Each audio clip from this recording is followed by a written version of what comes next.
Bonjour à tous, soyez les bienvenus dans Curiosité.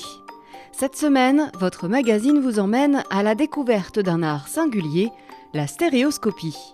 Peut-être vous souviendrez-vous d'avoir utilisé un certain appareil dans votre enfance pour observer une image en relief à l'intérieur d'une boîte. Eh bien, saviez-vous que cette technique a été développée en 1838, avant même l'avènement de la photographie ? C'est ce que vous pourrez apprendre au musée du jouet de Colmar, qui accueille actuellement dans ses vitrines les objets de Nicolas Menet, un véritable mordu de stéréoscopie.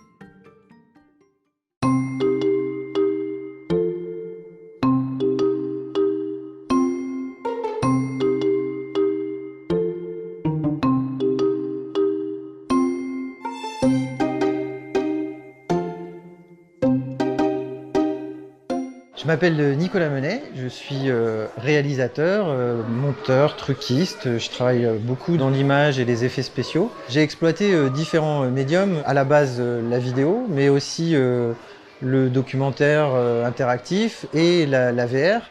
Et donc j'avais déjà un bagage à ce niveau-là, une expérience au niveau du travail de l'image immersive. Et j'ai découvert un peu par hasard la stéréoscopie qui m'a vraiment fasciné, qui m'a même passionné dès le départ. La stéréoscopie, c'est un effet optique. Ce qu'il faut savoir, c'est que tout le monde est équipé d'un stéréoscope. Nos yeux sont stéréoscopiques. Chaque œil génère une image. Le cerveau synthétise ces deux images et nous donne une information de profondeur. C'est grâce à ça qu'on est capable d'estimer la distance entre nous. C'est grâce à ça qu'on peut précisément toucher un objet. Donc c'est quelque chose d'extrêmement naturel et quand on utilise la stéréoscopie, en fait on va avec des lentilles forcer chaque œil à faire le même travail qu'avec la réalité, c'est-à-dire proposer à chaque œil une image différente. Le cerveau fait son travail de synthétisation et va créer le relief, une illusion de profondeur.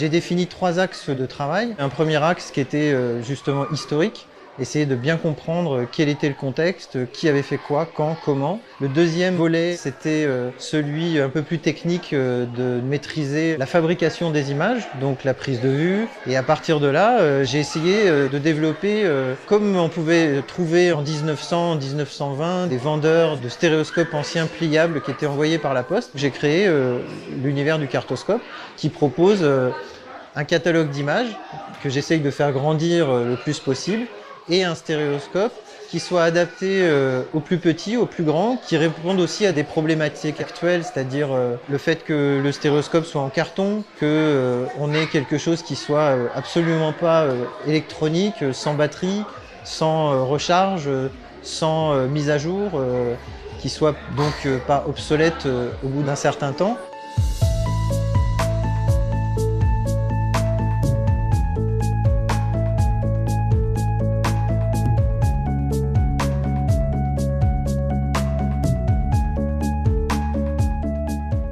Dans ce catalogue, on peut trouver aussi bien de la 3D que des choses historiques, comme les premières images de Charles Weston, qui est l'inventeur de la stéréoscopie en 1838, qui d'ailleurs, vu qu'elle a été présentée aux scientifiques un an avant la photographie, Charles Weston présente des dessins qui prouvent aux scientifiques que son invention du stéréoscope fonctionne. On y trouve aussi des choses comme la cathédrale de Strasbourg, où j'habite, et c'était un peu assez évident pour moi de faire par exemple ce genre de bâtiment, puisque dans l'histoire de la stéréoscopie, c'est aussi des objets qui ont été énormément photographiés en stéréoscopie.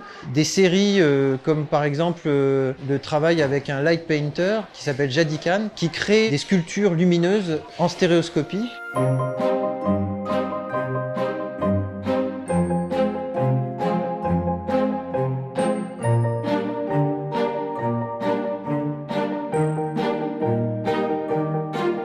Je me suis automatiquement et très logiquement inscrit au club de stéréoscopie française. C'est un club qui existe depuis les années 1890 et aujourd'hui il y a des acharnés qui tous les mois se rencontrent pour montrer ce qu'ils font, le travail qu'ils font. Ça me permet aussi de me tenir au courant des technologies, des questionnements, puisque c'est beaucoup de bricolage en fait. On travaille avec des caméras qui n'existent plus.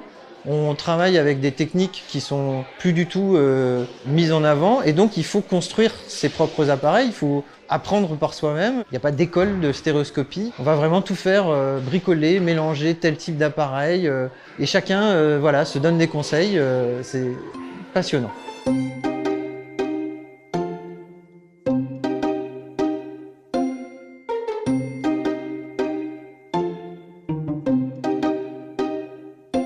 Le stéréoscope, c'est un objet à partager. J'aime bien dire même parfois que c'est de la réalité partagée. On parle de réalité augmentée.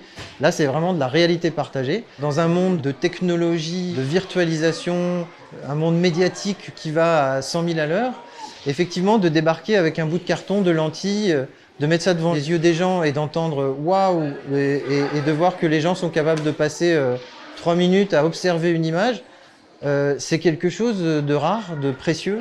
C'est un rapport au temps qui nous ramène à la patience, à l'observation, au décryptage, à l'étonnement. Et donc c'est un peu ce qui me fait courir après tout ça. J'ai envie de créer un maximum d'images, de faire un maximum de partenariats avec d'autres passionnés de stéréoscopie, participer à l'éducation à l'image. Je pense que c'est très important pour les générations à venir qu'ils aient confiance, qu'ils aient pas peur de l'image, qu'ils puissent se l'accaparer. Et puis de façon simple et légère, si on n'a plus de gaz et d'électricité, le cartoscope continuera à fonctionner.